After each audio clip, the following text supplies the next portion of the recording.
Hello, goblins and ghouls. I am sitting in the AMC parking lot right now in my car. I just left my first viewing of Obsession, and this is also my first time actually seeing a new release movie in months. Welcome to the life of a single mom with an infant. I don't know where to look right now. Like, I'm looking there and it's like the wrong place, but new to YouTube. But anyway, you are getting a very raw, no makeup, no editing, no lighting, drive home quick review of Obsession. So here we go. So I went into this with the absolute lowest of expectations. Even though it was getting really amazing reviews, first of all, that doesn't mean a damn thing. And second of all, I've just heard so much about how it's sort of almost even like a dark comedy horror, and we all know how I feel about horror comedies. They are my least favorite subgenre of horror, right up there with zombie movies. So yeah, I was apprehensive at best going into this, but I heard so many good things. I figured it was at least worth giving a shot.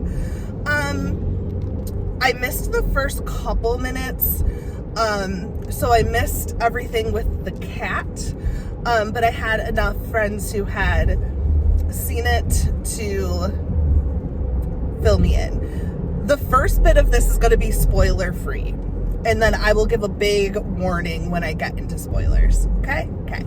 So, spoiler free. I thought it was a lot of fun.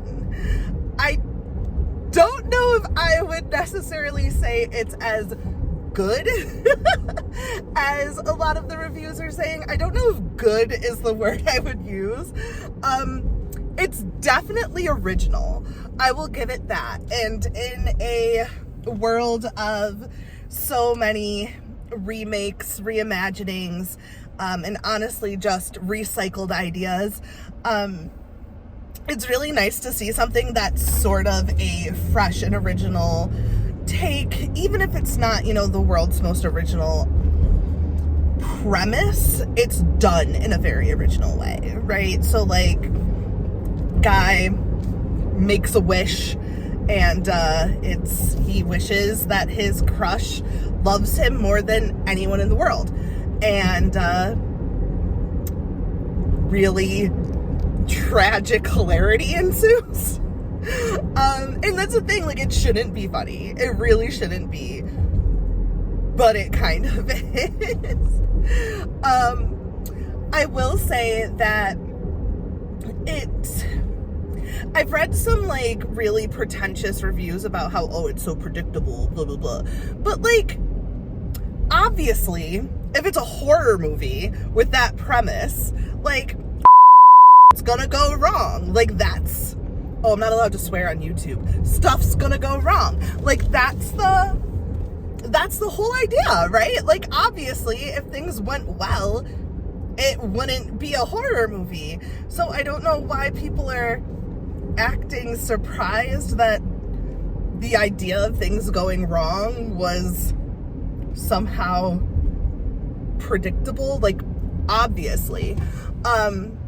I thought that a lot of the way in which it went wasn't exactly what I was expecting. And again, still keeping it spoiler free. Yes, the premise was predictable, but I think the execution was done in a really interesting way. I think every single character was an idiot. Every single one. But I think that's why the film worked. So, like, I'm not even mad at it. I'm not even mad at everyone being stupid. It worked. So overall, I think even if you're not someone who likes, the more silly horror films, even if you're someone who doesn't like horror comedies, it's not like The Monkey. Like, it's not that level of funny. It's still a horror film. It's just, it's dark to the point of being a little laughable. I would still suggest I would recommend seeing it. I definitely think it's one of those ones that you have to see to like fully get. So, big flashing warning sign. Here come the spoilers, okay? I am going into spoilers right now. There are spoilers. Now, no yelling at me if I spoil it for you. I am warning you. So, every single character in this movie is an idiot, okay? So, I kind of love that everything just hit the fan immediately with Nikki. Like, I kind of love that it was that immediate 180 where she went from being like, yeah, no, good, you don't like me, bye, to, you should come inside, you should come to my house. Like, it was like a total switch, like light switch flipped. And I kind of love that Baron was like, this is weird. You're acting weird. Like, what did you expect, bruh? Like, this is literally what you asked for. But I love how awkward it was. Like, it's literally what he asked for, and he was still just like, I don't know what to do with this. I thought that was great. I don't fully get like how or why, and I haven't looked anything up yet, and I'm someone who usually does like 2 days of research about movies after I see them. So this is just my initial reaction without any research or even time to reflect. But I don't fully grasp how or why Nikki kept having those sort of breakthroughs, where she was just like, that's what's happening, like, that's not me, and then would snap back into obsessed Nikki.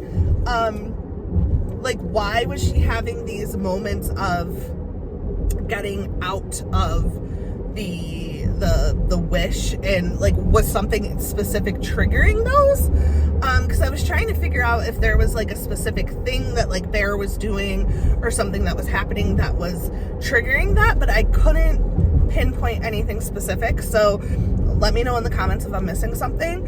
But I thought the very first one, well, not the first one's outside of the car, but the one in bed, startled the ever-living crap out of me. That one was great. And for him to be like, whoa, no, like, you made me feel like I was doing something wrong, like, I'm gonna go sleep on the floor, like, yay, you shouldn't have been touching her anyway, she was drunk. But yeah, I thought that was interesting. I hate, what's the guy friend's name? I just saw this 2 seconds ago. I'm the worst with names. Ian? Was that his name? Dude, he sucks. He's like a terrible friend. Like, just a really, really terrible friend. Oh, there are little thuggy white kids in Webster doing wheelies down the street. No, Ian's a really terrible friend. Like, the fact that he was hooking up with Nikki and like didn't even tell Baron, like, what the heck? Sarah's the only real one, but like, Sarah's also really dumb. And honestly, like, Nikki, oh, cute dog. Nikki was completely right in saying that Sarah's death was entirely Bear's fault, because why would Baron think it was a good idea to like just go sit in a car with Sarah, especially after what just happened with the game, especially with how insane Sarah is, Nikki is, the fact that she just had a damn gun, and you're just gonna sneak away and like sit in the car and not be like, oh, hey, by the way, Sarah, Nikki's going absolutely insane, we should probably, you know, keep an eye out. No, you're just gonna sit there and chit chat and let her fat face get smashed in with a brick. Why is everyone stupid? So dumb, so dumb. Also, why wouldn't Baron, like, okay, so Nikki's forcing him to help her get rid of the body, right?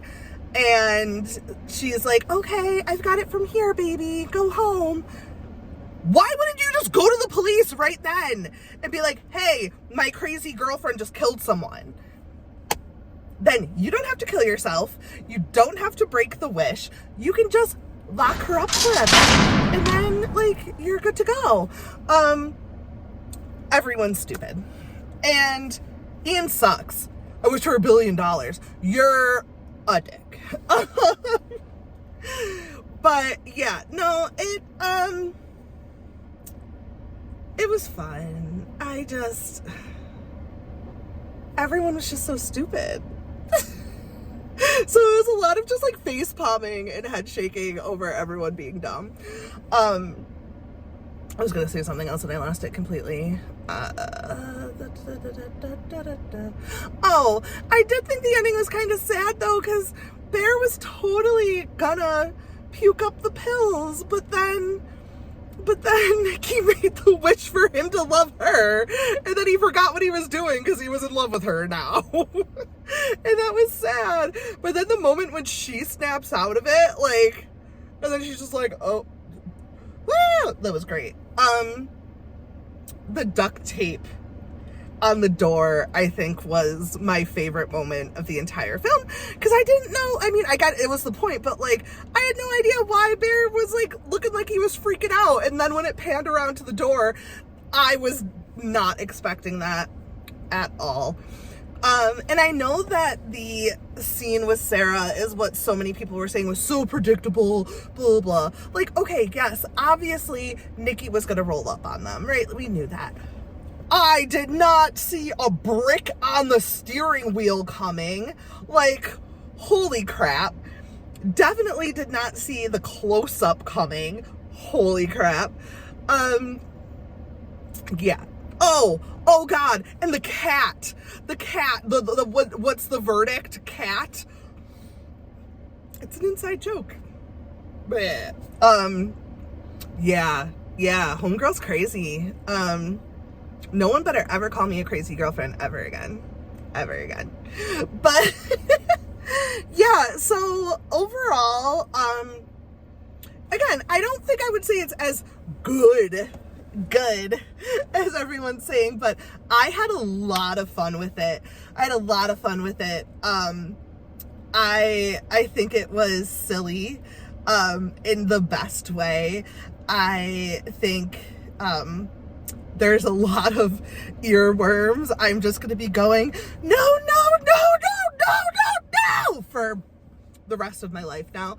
And, yeah, it was definitely worth the watch. It was for sure worth the watch. I'm really glad I got to sneak out and just spend a couple hours in a theater by myself, eating popcorn and, having a really good time with Obsession. So yeah, let me know your thoughts. Let me know if you liked it, hated it, think my opinion is trash, think it's dead on. Let me know. I'm home, so there's my quick review. Let me know your thoughts. Have a good night, guys.